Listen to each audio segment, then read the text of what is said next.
I was listening to a video that TD Hip Hop Media, and shout out to him by the way, was doing, and the title completely threw me off because I can vaguely remember or have slight recollections of what was said back in 2016 by the individual that you see on your screen.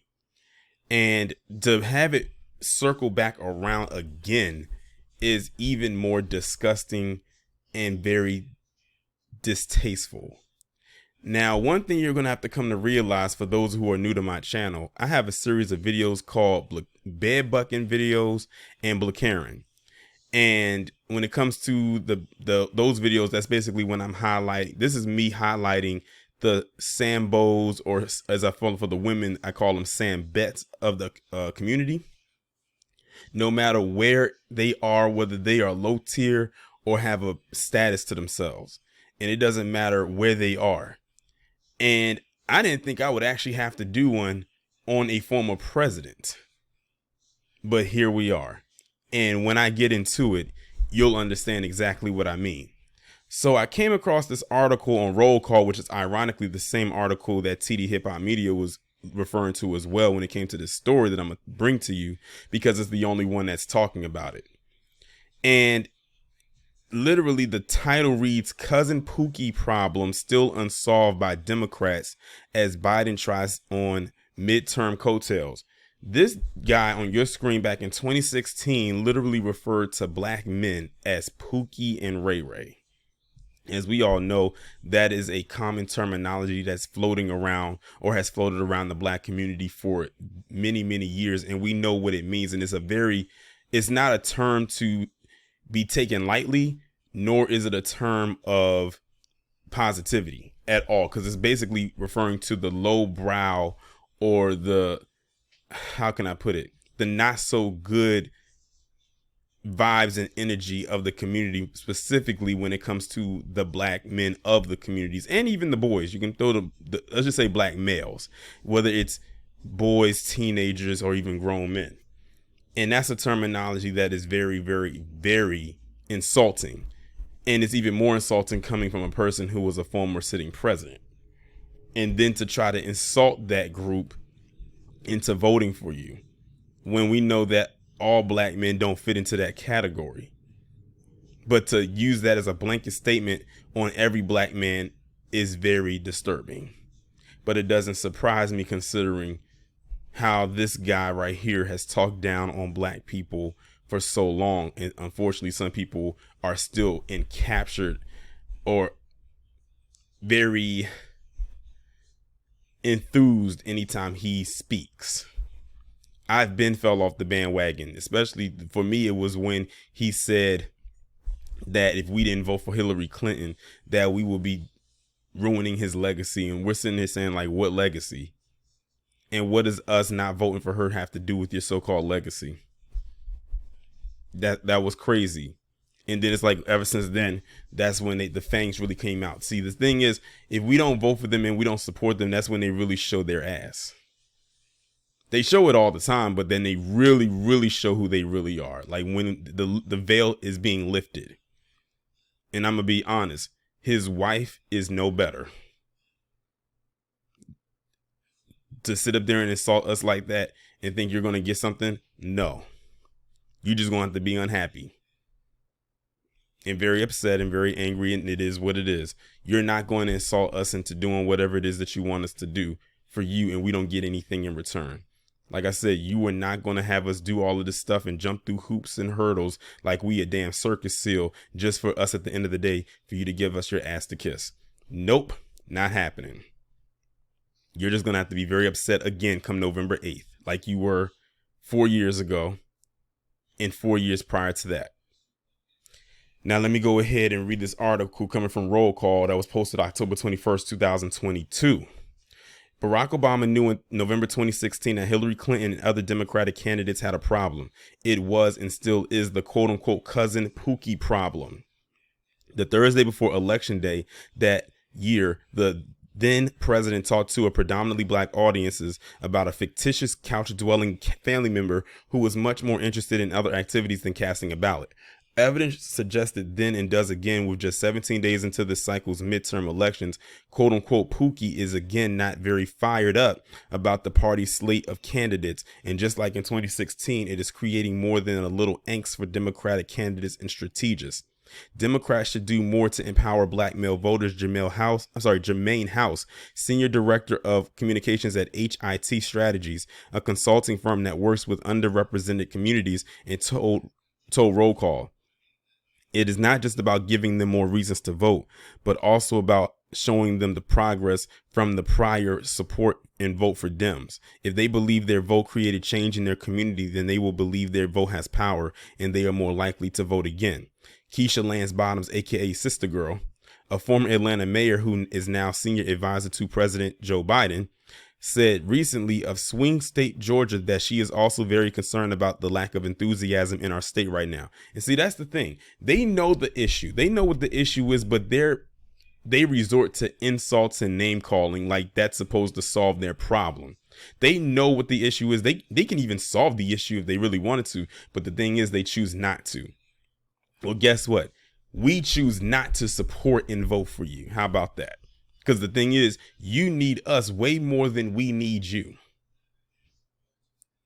Yes, everybody got to find out the hard way. I don't feel and see the enthusiasm that I think voters across Georgia should have right now. And I know that oftentimes in midterm elections, people don't turn out to vote. I hope that won't be the case this year in Georgia, she said. No, and I think she's sounding the alarm just as many people have been doing. But it ain't just Atlanta. Bakari Sellers, a Democratic former member of the South Carolina State House, told CNN State of the Union on October 9th, responding to Bottom's assessment. It's Philadelphia in the race in Pennsylvania. It's Cleveland in the Senate race with Tim Ryan and J.D. Vance. It's Orlando and Miami in Val Denning's race with GOP Senator Marco Rubio. And so Democrats have to do a better job, particularly, and I can't wait for my phone to blow up after I say this, but particularly with black men, Sellers added. Now peep how he had to phrase that. He says, I can't wait for my phone to blow up after I say this, when it came to, in particular, with the Democrats doing a better job with black men. The reason why he said that, it's almost like a tongue-in-cheek thing. The reason he said that is because, again, they know they have completely neglected black men when it came to what it is that black men in particular wanted. Even though black men almost matched evenly in those exit polls when it came to black women. Black women just edged black men out just by a small margin. But see, what happens is when you get on TV and say black women are the backbone of the Democratic Party, boosting their heads even more, even though the margin isn't even a large margin, they make it seem like they are accounting for 20% more of the vote for the Democratic Party overall, when it's not even 10%. It's probably less than 5%, honestly, if 5% might be the highest. That's not a big margin. But he said that because he knows that they have neglected black men over and over and over again. That's why he said, I know my phone's going to blow up after this. Because he knows the deal too. They know what it is. They know what it is. It goes on to say, like, you just can't come to black men after Labor Day and say, come vote for us every 2 years. Sound familiar? It should. Here was Obama at November 3rd, 2016. Now look at that. November 3rd, 2016. That's that's like the same week as the election. It's his campaign rally in Jacksonville, Florida. So you got to do everything you can this week. I know if you're here, you probably voted. That means you got to get your friends to vote. You got to get your family to vote. You got to talk to cousin Pookie. And of course, he said this in a vastly majority black crowd. And you had black people back there just cheering it on. I'm like, do y'all realize that you were just insulting in the black man? You were directly insulted when he said that. There is a good reason Democratic officials and strategists want the party to do more courting of black men. Since 2014, individuals in that group who are over the age of 18 and also U.S. citizens have lagged behind black women when it comes to casting ballots. When it comes to actually casting ballots. In 2014, 35.6% of black men in this category voted compared to 43% of black women, according to U.S. Census Bureau data. With Trump on the ballot in 2016, both groups' voting participation increased 54.2% for men to 63.7% for women. During Trump's midterm elections in 2018, 54.9% of black women voted, while black men saw a drop to 46.4%. Trump's 2020 race against Biden saw both jump again, but black men 58.3% still trailed black women 66.3% according to Census Bureau data. And like I said, in all of the times that has happened, you had them going out there saying black women are the backbone of the Democratic Party. That again, that they do that to boost their head in order to keep that supported. They stopped saying that, they know the numbers would drop. And black women, y'all should take that as an insult, because that's playing on your intelligence. And one thing that I've always said on my channel is one way to insult me or to make me mad or pissed off is to insult my intelligence. 1/3 of black men registered in Georgia haven't voted in the past several elections, with pollsters saying these disaffected voters just don't think the outcome will improve their lives, Bloomberg reported recently. HIT Strategies House noted that black male voters are more likely than black women voters to trust the GOP on economic issues and increasingly do not believe Democrats are speaking to the issues that matter to them. Well, can you blame them? Granted, the other side ain't no better, because like I said, when it comes to tangibles, neither side wants to do anything. As a matter of fact, Kid Gravity just did a video talking about the other side, that right side. And they're doing the same thing. They're literally doing the scrambling thing. But because the Democratic Party has a stranglehold on the black community at large, that's always been our primary focus. But that doesn't mean we're going to shift and completely forget what that other side is doing either. Amid mounting warnings, Biden, who rode to the party's 2020 presidential nomination by capturing an overwhelming percentage of black voters in the Southern Democratic primaries, was in Pittsburgh and Pennsylvania on Thursday. The Keystone State has competitive Senate and gubernatorial races, but he only spoke publicly in the Steel City, suggesting that the White House and party strategists are trying to reach out to independents in the more conservative western part of the Commonwealth. In a city of brotherly love, Biden spoke mostly behind closed doors, headlining a fundraiser for Lieutenant Governor John Fetterman's Senate campaign, and he notably has no weekend campaign events on his schedule. Biden and his White House aides are attempting to staple some late cycle coattails, and the president is justified in taking some credit for legislation he has signed into law. He spiked the football Monday afternoon after a beta test of the online system his administration is using to take applications for his student loan debt relief program. But presidents usually suffer in congressional midterms. Just look at the last three. Trump got hit with a blue tidal wave in 2018. Obama called his first midterms in 2010 a shellacking. And while George W. Bush and Republicans did okay in 2002, a little more than 1 year removed from 9/11, the midterms dynamic reasserted itself in 2006 when Bush said his party suffered a thumping in his second midterm election. A New York Times Siena College poll released this week found 45% of those surveyed strongly disapprove of Biden's job performance. Gallup has put his approval rating in the low 40s for a few weeks, better than most of this year, but not likely enough to push Democrats to victory with an Air Force One visit.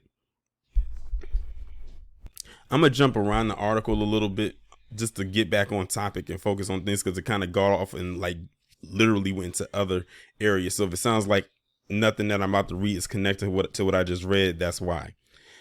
So it goes on to say Senator Richard Blumenthal of Connecticut said that it really depends on the issue, the level of the president's interest, but have the hands on Biden and other Democrats pass legislation and sign executive orders that convince black men to turn out in big numbers in places like Atlanta and Philadelphia in a few weeks.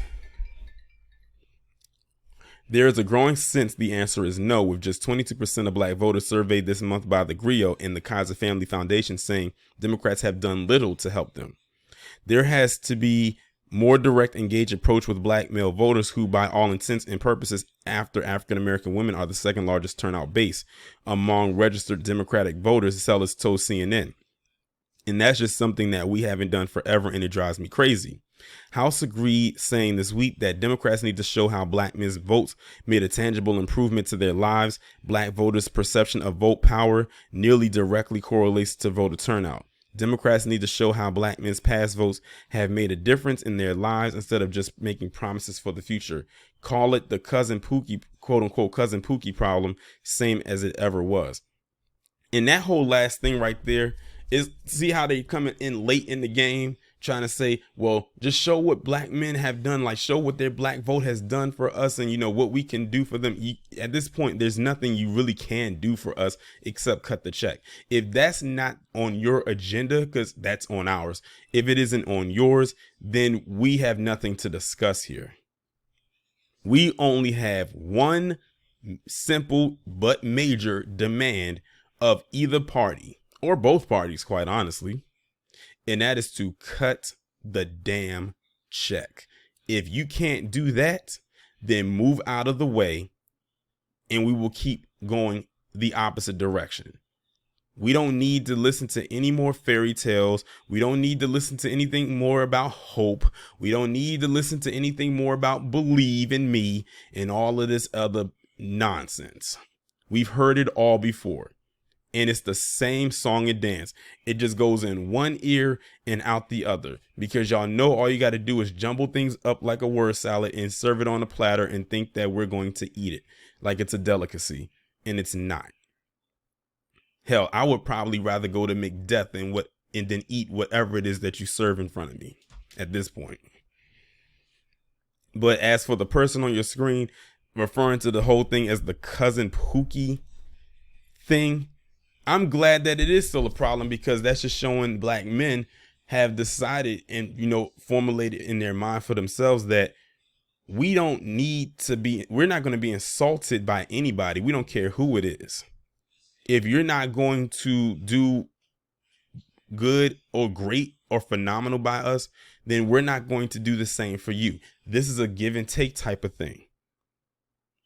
No more will we be insulted into voting. Remember, I had to go in on Al Sharpton the other day for saying that black men are insecure if we don't vote for Stacey Abrams. Excuse me? It has nothing to do with that. What is Stacey doing for black men? Nothing.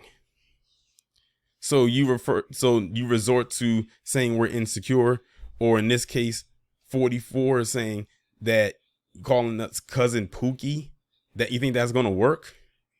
But that just shows you how disrespected black men are in this establishment on all fronts.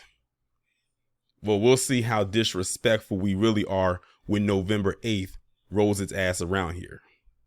Trust, you haven't seen disrespect yet, but it's coming.